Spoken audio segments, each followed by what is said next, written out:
You're listening to the Parents of Hardworking Teens podcast, episode 2. And if your teen has ever left an assignment to the last minute or gotten started early but taken way longer over it than was necessary, then this episode is for you.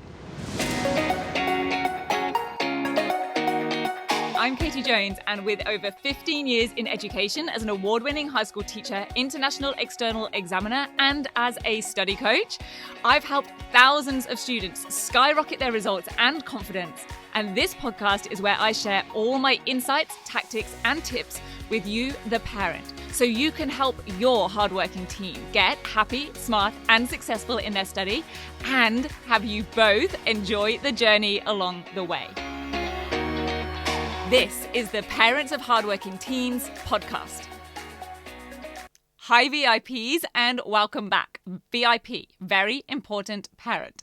I am so excited that you are here for episode 2. I really appreciate your time and dedication to your teen success and happiness and for listening in to this podcast. And that's why I'm really focused on giving you everything I can to help you understand how education works these days and what's really required for strategic study and exam performance. Now, I really wanted to give you a good foundation in these first 5 podcast episodes and a really useful overview of the main things that make the biggest difference to the students I work with, how they study and their results and their confidence. So if you haven't already listened to episode 1, I started with the study success formula because so many students are working really hard, but not getting the results that reflect their effort or ability. And that formula reveals exactly why that's happening. That there's something missing most likely in their skills of application, in being able to put the subject knowledge that they've learned across in the way it is required, in the way that a question is worded, or in a way a mark scheme demands. And a common way this actually shows up is by your teen studying for hours and either producing lots of busy work. They're going around in circles or agonizing over things or redrafting, or perhaps they're just putting things off, leaving things to the last minute and then having to rush or stay up half the night to get them done.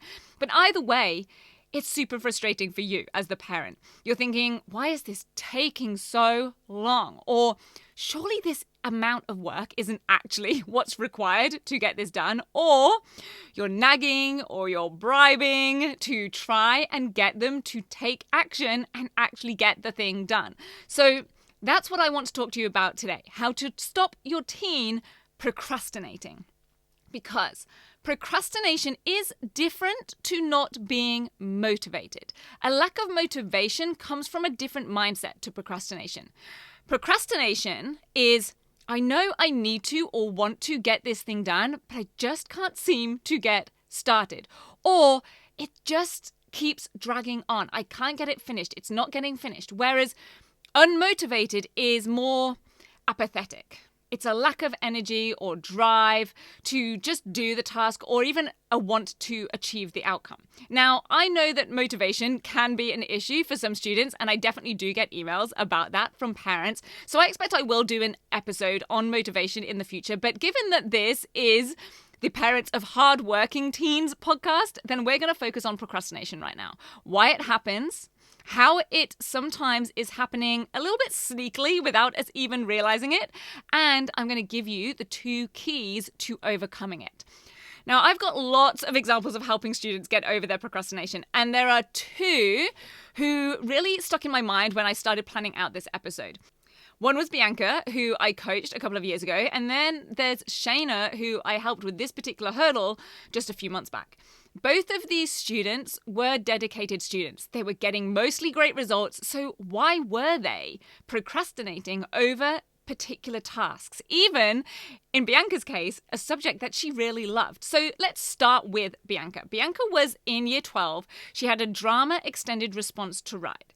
She was going through the 10-week grade transformation program at the time. That's my flagship program. It's where I train your teen in the skills of application in detail, as well as how to build and revise their subject knowledge more effectively. So we do address both parts of the study success formula, but there's definitely an emphasis on those application skills, the performance techniques.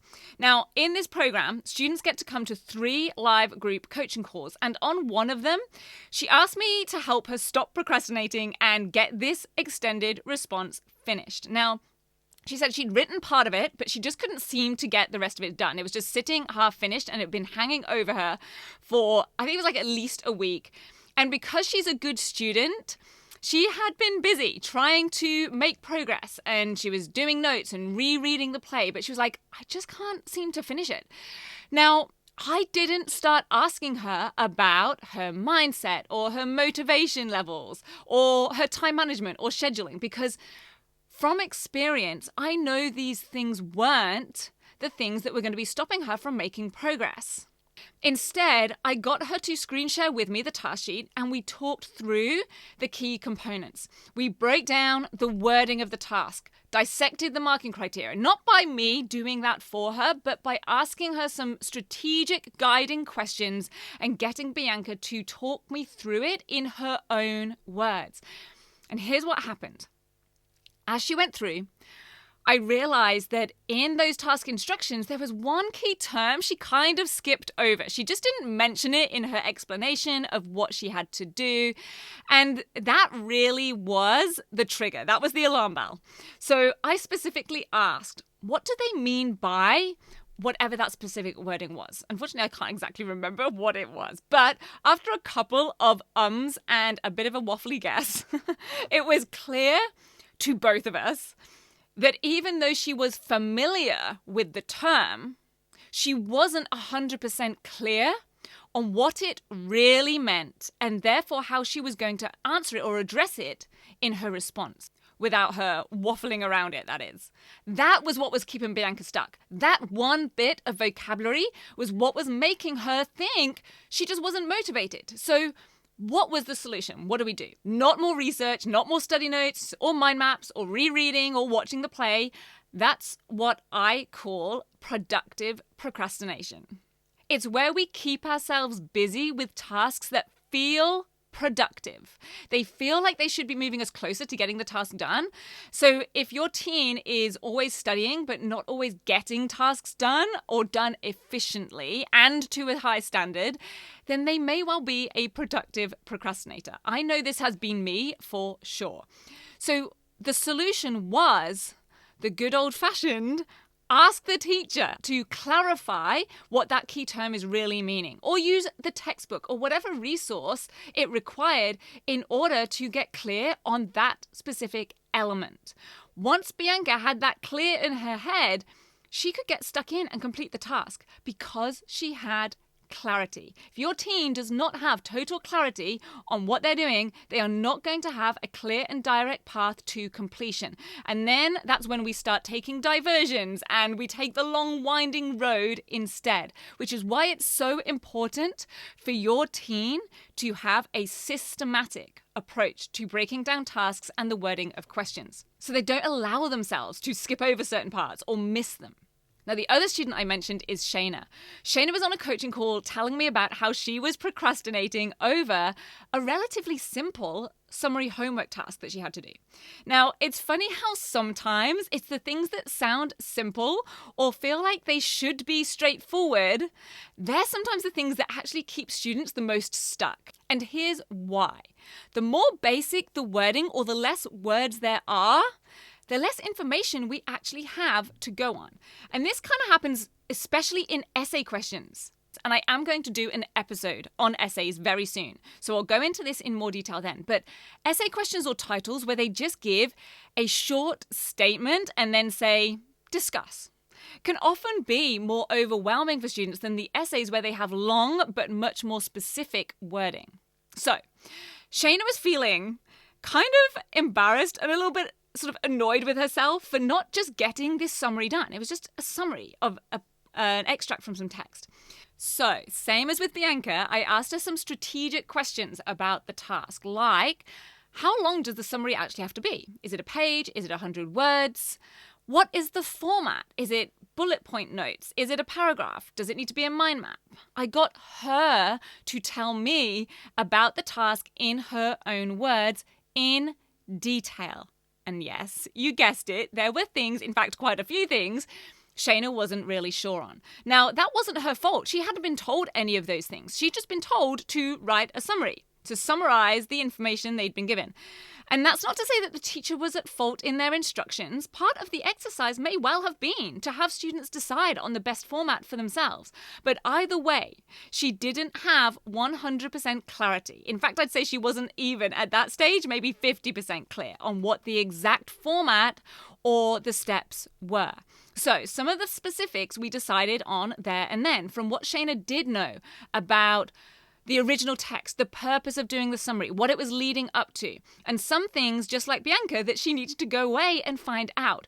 But it meant she went away with clear action steps. Even if the action step is go and find out about this, you know what you're going to do to go and find it out, and it's specifically what you need to ask. So she knew exactly what she needed to do to move forwards, and we even set specific timings for her to do that.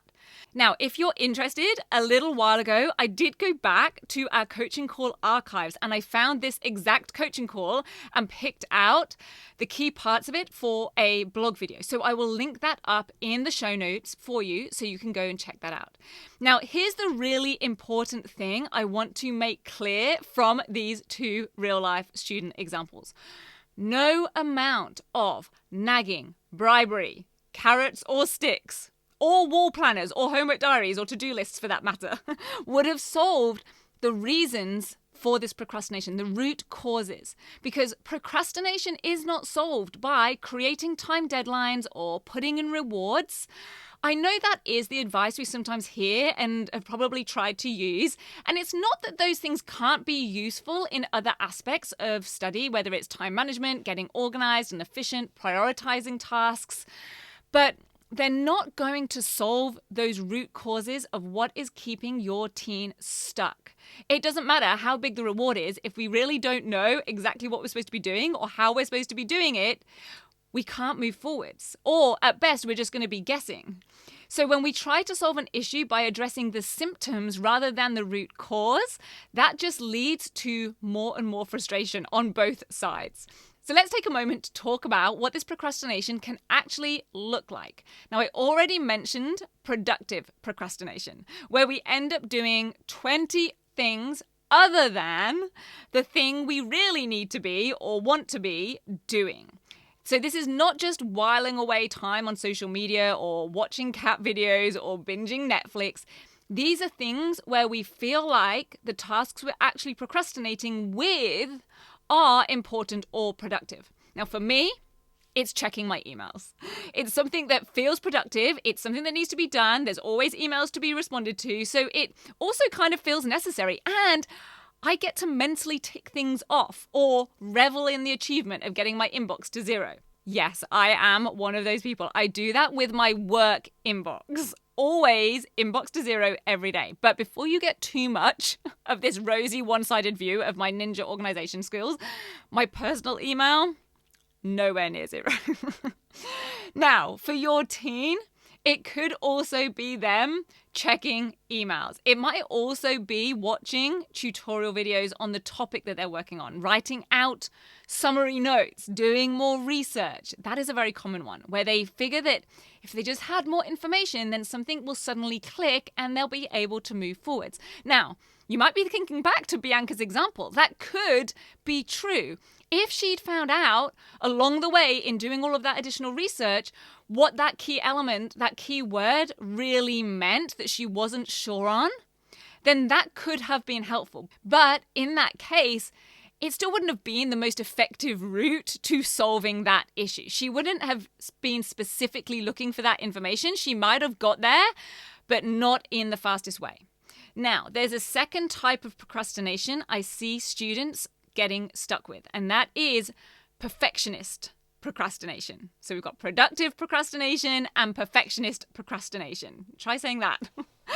5 times fast. Now, this is where they keep going over or redoing or refining things that they've already done, or just making things so perfect as they go that it is a huge time sap. Things like making notes but spending ages making them look beautiful with the swirly writing and the color matched headings. Now, I will also be clear on this. Color coding is part of effective note taking if the colors actually have meaning and they're used systematically. This is not the same as just using colors to make things look beautiful. Or they're spending ages choosing fonts on a typed assignment or the perfect image for a front cover, or they keep changing their minds over a character name in a narrative. These are all things that aren't actually going to achieve any more marks or improve the effectiveness or the quality of their work, but they make things feel more perfect and they are on task, like they are studying or they're doing something related to that study. So the first step is identifying when procrastination is happening.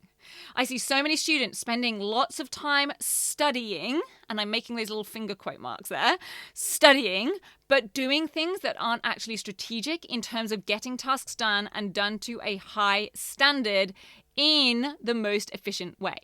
So yes, it might just be putting something off. It might be sneakily happening by keeping busy with productive procrastination or perfectionist procrastination. And the problem with those is that they're not even relaxing or enjoying other things in their life. They're still just spending time working. And then, of course, the second step is to overcome it. Now, I mentioned that I asked Bianca and Shayna some specific questions, so I will share them here with you so you can use them too. At a general level, we want to be figuring out the what and the how. If they're lacking clarity, they're going to be unsure about some aspect of what to do or how to do it. Now, if I just ask a student, do you know what you have to do? That's too vague. First of all, they could just say yes. But if it was Shayna, she'd say, yes, I know what to do. I have to write a summary. For your teen, it might be, yes, I have to revise this topic or I have to write an analytical essay. So they kind of do know what they have to do, but it is too vague. It doesn't get to the nitty-gritty details and it doesn't address the how. So here are some much more specific high-performance questions. Do they know what every word in the question or title or task really means? What specific things they need to do or discuss or include, or just as importantly, not include? What evidence or examples will they use and how many do they need? What do they actually have to produce? In Shayna's case, what format is that summary going to be in? Is it going to be a paragraph, bullet points? Is it going to be a mind map? What is it actually going to look like? What will they see on the page when it is done? And then the how. How will they chunk down a larger task? What subtasks can we break it into? How many words might that require for each section if there's a word limit or a word count? How long do they plan to give themselves to do it? How many sources or references do they really need? How will they revise that topic? If they're revising, what specifically does that involve doing or producing? How will they know that they know it and understand it in terms of that content? These are all ways to really dig into the task and figure out how to perform at a high level in it. Because we don't just want to get it done, they also want to get it done at a high level. So, aside from sharing what procrastination really is and those two sneaky types that mean we might not always even realize that that's what we're doing, most importantly, I really want you to take away from this episode the fact that the true root causes of procrastination are different to there just being a lack of motivation. And therefore, we can't treat it or solve for it in the same way. We can't use nagging, we can't use rewards or sanctions. Because the real reasons that hardworking students procrastinate sometimes are because there is something they're not clear on. There'll be something they're not sure about. And that something is what's stopping them from progressing. And figuring out the missing what or the missing how and shining a light on it is how you can help your teen get past whatever that hurdle is. Now, if you're finding this information and these tips helpful and you want to make sure you automatically get each new episode delivered to your podcast library, then please make sure to tap subscribe or follow on your podcast app. And what would be super amazing is if you know another parent who would find this information helpful, then I would love for you to share this podcast with them or just pop a link on your social media. I really hope you have a fantastic day. I hope you'll join me for the next episode, and I will see you back here with it very soon. Thank you so much for listening. Make sure you head on over to www.rocksolidstudy.com and sign up for my free parent guide. The 3 huge mistakes even smart students make in exams and assignments, and how to fix them immediately. And I'll see you back here next week.